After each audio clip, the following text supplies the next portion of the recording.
Hi అందరికీ నమస్కారం. Welcome to our channel. ప్రస్తుతం మనతో పాటు గెస్ట్గా ఉన్నారు రామబ్రహ్మం గారు. సార్ నమస్తే అండి. నమస్తే సార్. వైసీపీ మాజీ ఎమ్మెల్యే అండ్ మంత్రి అయిన కొడాలి నాని గారి మీద ఒక వివాదం అయితే నడుస్తుంది, 100 కోట్ల స్కామ్ అని. మరి దాని గురించి ఏమైనా చెప్తారా? ఒకటే ఉంది, కొడాలి నాని చుట్టూ చాలా వివాదాలు ఉన్నాయి. అది ఇప్పుడు ఒకటి ఏదో పేపర్లో వచ్చినట్టుంది. గుడివాడ నియోజకవర్గంలో మల్లవల్లి గ్రామంలో జగనన్న సెంటు పట్టాల పేరుతో పల్లపు ప్రాంతం కొని దానికి పట్టాలు పంచారు. ఆ గోతుని పోడ్చడానికి మట్టి తోలకం, ఆ మట్టి స్కామే ఈ 100 కోట్ల స్కామ్. దాన్ని కూడా 16 మంది పేరు మీద, అక్కడ స్థానికంగా ఉన్న యువకుల పేరు మీద కాంట్రాక్ట్లు ఇప్పించి వాళ్ళకి కట్టబెట్టి వాళ్ళ దగ్గర నుంచి తను తీసుకున్నాడు రిటర్న్ ఆ అమౌంట్. అది స్కాము. అక్కడ లోకల్గా ఉన్న చెరువులు దెబ్బలు తవ్వి తీసుకొచ్చి దీంట్లో పూడ్చి ఎక్కడో 30-40 కిలోమీటర్ల అవతల తీసుకొచ్చామన్న పేరుతో స్కామ్ చేశారు. అదే కాకుండా గుడివాడలో లేఅవుట్ ఆక్రమణలో స్కామ్ ఒకటి ఉంది. ఇసుక స్కామ్, ముఖ్యంగా ఇసుక 1500 కోట్ల రూపాయల పైన స్కామ్ చేశాడని చెప్పి ప్రచారం కూడా ఉంది. వాటి మీద కూడా ఇంకా విచారణ మొదలుపెట్టినట్లేరు. ఇదొకటి మాత్రం వెలుగులోకి వచ్చింది. ఆ 16 మంది స్థానికులకి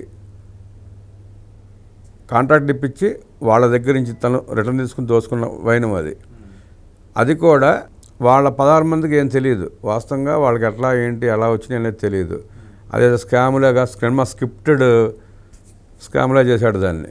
ఎవరికో డైరెక్టర్కి ఇచ్చినట్టు, డైరెక్టర్ తనకు ఏదో రిటర్న్ ఇస్తున్నట్టు, ఆ డబ్బులు తన పేరు మీద వేసుకోకుండా వీళ్ళ పేరు మీద వేసి రిటర్న్ తీసుకుంటున్నట్టు ఏదో డ్రామా ప్లే చేశాడు.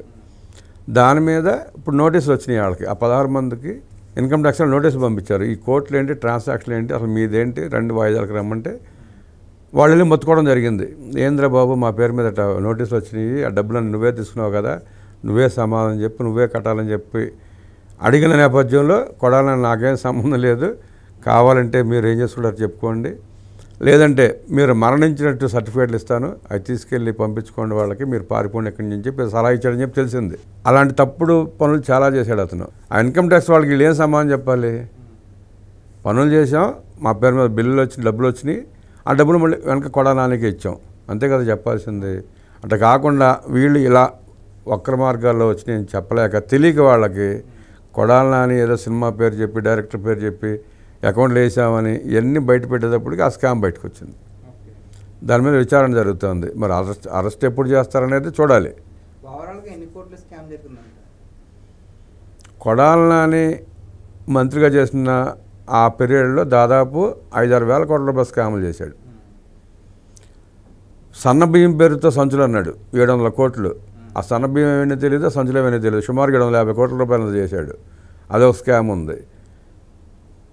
పీడిఎస్ బియ్యం కాకినాడ చేర్చిన దాంట్లో కూడా స్కామ్లో కూడా ఉన్నాడు అతను. ఆనాడు మంత్రి అతనే. ఏదైతే ద్వారంపూడి చంద్రశేఖర రెడ్డి మీద మొన్న దాడులు చేసి 50,000 మెట్రిక్ టన్నులు పట్టుకున్నారో నాదెండ్ల మనోహర్ గారు వాళ్ళు, ఆ స్కామ్లో అతని పాత్ర కూడా ఉంటుంది. ఆ రోజు మంత్రి అతనే. సివిల్ సప్లైస్ శాఖ మంత్రిగా చేశాడు అతను. సన్న బియ్యం గోన్సంచుల స్కామ్ ఒకటి ఉంది, ఆ లేఅవుట్ల స్కామ్ ఒకటి ఉంది, ఇప్పుడు కొత్తగా మల్లవల్లి భూమి స్కామ్ ఒకటి ఉంది, ఆ బియ్యం స్కామ్ ఒకటి ఉంది, ఇసుక స్కామ్, శాండ్ స్కామ్ కూడా భారీగానే చేశాడు అతను. అది కూడా సుమారుగా 1500 నుంచి 2000 కోట్ల రూపాయలు ఉంటుందని చెప్పి అంచనా. వీటన్నిటి మీద ఎంక్వైరీ జరగాలి. జరుగుతుందా జరగటం తెలియదు మనకి. జరిపితే ఇవన్నీ బయటపడతాయి. సో ఈ మధ్యన చూసుకున్నట్లయితే వైసీపీకి సంబంధించిన ఒక్కొక్క నాయకుడు కానీ నేత కానీ అరెస్ట్ అవుతూ వస్తున్నారు కదా. మరి ఇంతలాగా కోర్టులు స్కామ్ చేశారంటున్నారు కదా, మరి ఇతను అరెస్ట్ అయ్యే ఛాన్స్ ఉందంటారా? ఇన్వెస్టిగేషన్ జరుగుతుంది. అంటే ఏ ఏటి మీద చేస్తున్నారని మనకు తెలియదు. అన్నిటి మీద ఇన్వెస్టిగేషన్ పూర్తయిన తర్వాత తప్పకుండా చర్యలు తీసుకుంటారు. సాక్ష్యాలు అయితే ముందు పోగు చేసుకోవాలి కదా.